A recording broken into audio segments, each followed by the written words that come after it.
the power of all powers, King of all kings, Allah subhanahu wa ta'ala, who has given us this very opportunity that right from morning we get together in this very compound for a beautiful reason. And the reason is clearly pasted before you, that is awareness on world human rights. The verse which I have quoted before you, it is actually from Surah Teen. Almighty Allah said in Surah Teen that I have created human being in one of the best stature.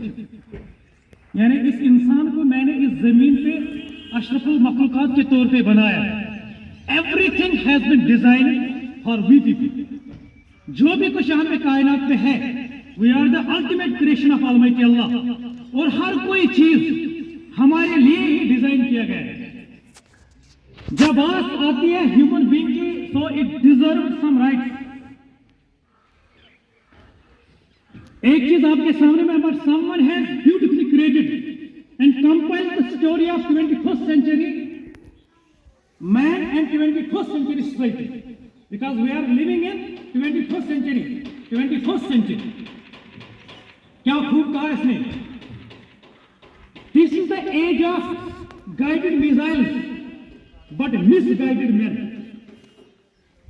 Missiles को हम target बराबर pin point target करते हैं, लेकिन जो human beings है वो misguided है, उनकी कोई गाइडेंस नहीं है. This have the times of fancier houses but broken homes. हमारे घर तो बाहर बिल्कुल बढ़िया दिख रहे हैं, फैंसियर, लेकिन अंदर घर टूटे हुए. It is all because of violation of human rights. So in this very we need the awareness about human rights. This have the times of double income, but more divorces. If we check the statistical data, every 5 or 6 minutes there are just a divorce. As far as the data of Delhi is concerned, her 6 minute के बाद एक divorce होता है. दो जो couples होते हैं उनके दरमियान सेपरेशन होती है. And still we are claiming ourselves to be the human beings. So ये जो दूरी होती है, it is because of about unawareness about rights. These are the times when man has all gone to the moon and returned back, but finds it very much difficult to cross the road to meet a new neighbor. हमें तो अपनों की, जो हमारे पड़ोसी होते हैं, उनकी खबर नहीं होती, लेकिन हम चांद पे तो पहुंच गए. So in these all these circumstances, what it demands that we need awareness. हमें मालूम होना चाहिए हमारे राइट्स क्या है. देखो, अगर मुझे अपने राइट्स के बारे में पता है, दूसरे को भी पता हो जाए, तो ये टसल है जो मैस ग्रेड फर्स्ट ग्रेड होता है, तो नहीं होगा. बट और किसी ने क्या खूब कहा है, लिखा है किसी फिलोसफर ने, देखो कोटेशन क्या है. एक फिलोसफर कहता है that I have seen 3 monkeys on a coconut tree.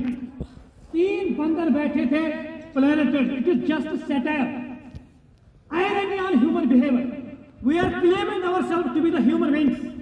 लेकिन आप देखो फिलोसफी की नजर क्या होती है. ये हमारे बिहेवियर, ये जो हमारे जो बिहेवियर है, it is the main reason for violation of these very rights. क्या कहा किसी ने खूब, I have seen 3 monkeys sitting on a tree. एक प्लांट पे 3 बंदर बैठे थे. यह आयरनी. हालांकि हम इस चीज पे यकीन नहीं रखते, लेकिन आयरनी देखो, सोचने का मुकाम है. मतलब such things can tell us to think, to introspect. क्या कहा है, 3 बंदर बैठे थे.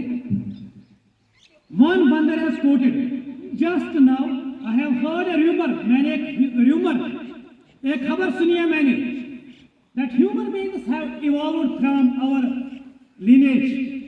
ये जो इंसान है ये हमसे पैदा हुआ है. दूसरे बंदर ने कहा, where from you get this message?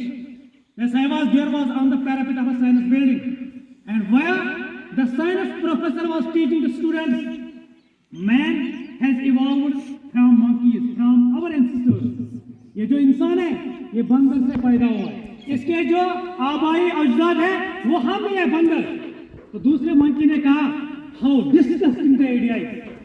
कितना खराब आइडिया है, how it is possible. Third monkey ने बोला, क्यों, why this idea is disgusting. Have you ever heard. उसने रीजंस बताए.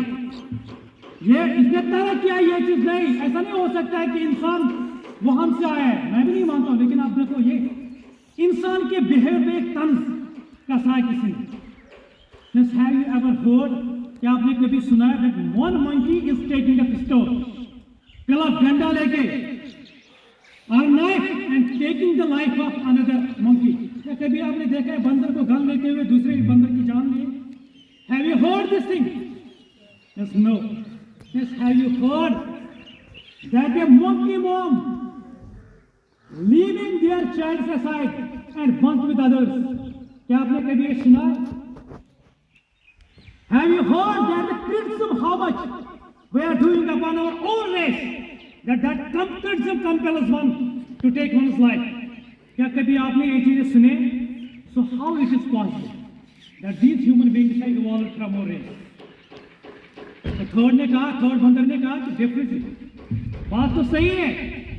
No, we are not accepting this thing. They might have come from another race. उनकी कोई lineage दूसरी होगी। This is an ordinary caste. इस चीज को हम बदल नहीं सकते। यही वजह है कि हमें बार बार रिमाइंड करना पड़ेगा अपने आप को that हमारे भी कुछ क्या है right. You being the students, तो institution or schools are the best examples of upholding these rights. किसी स्कूल ने आज तक किसी लड़के को एडमिशन देने से इनकार नहीं किया है। The first right which comes here, that is right to education.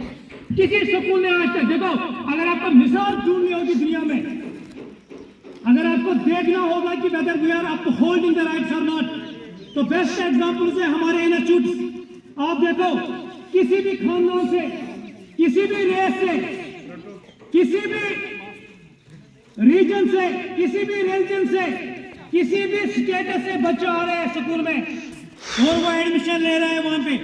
किसी टीचर ने आज तक उसका एडमिशन इस बिना पे डिनाई नहीं किया है। Because we know we are upholding, we are the supreme in terms of upholding the right, human rights. देखा कभी आप किसी बच्चे को हमने इनकार किया एडमिशन से? किसी भी आपको उसका बच्चे का ताल्लुक कहीं से भी हो, पहला चीज आपको जो याद रखना है राइट टू एजुकेशन। लेकिन अगर हम globe, if we strike our eyes across the globe, तो बहुत सारी चीजें ऐसे नजर आ रही है।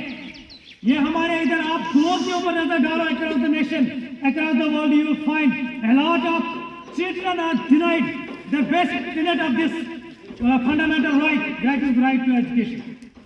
दूसरा चीज अगर हम आपको देखना, हम सबको की बात करेंगे, राइट टू प्ले और right to safety.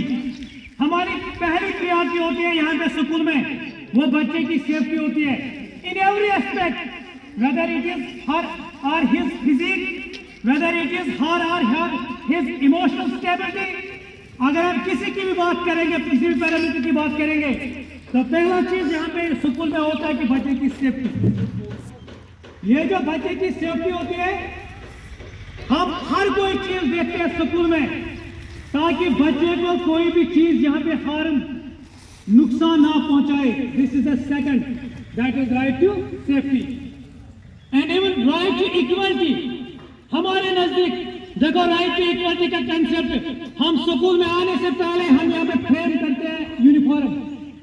Uniform frame करने का मतलब चाहे कोई अमीर घर से या कोई गरीब घर से, हमारे पास एक ही चीज है, सब बच्चे before our eyes, before our law, all children are equal.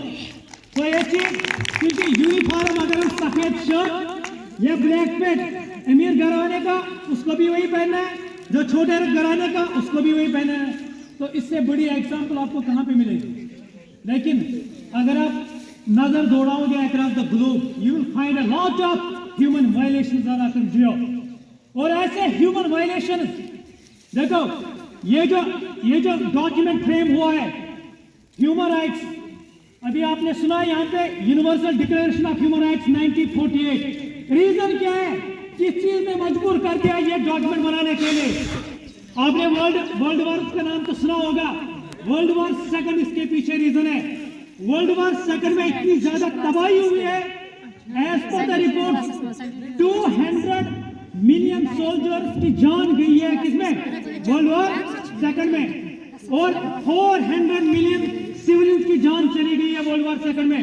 इतनी ज्यादा तबाही जो मची है, the war which was between the Britain and the Germany, और करवाए थे क्या थे, जीनोसाइड हुई है उस वॉर में बहुत ज्यादा, उसमें मास किलिंग बहुत ज्यादा हुई है, लेबर फोर्स मतलब जबरदस्ती काम करवाया जाता है। हिटलर के बारे में अगर आप लोग पढ़ोगे ना तो रूम के खड़ा हो जाते हैं, इतना ज्यादा क्रूअल ट्रीटमेंट होता है ज्यूज के साथ।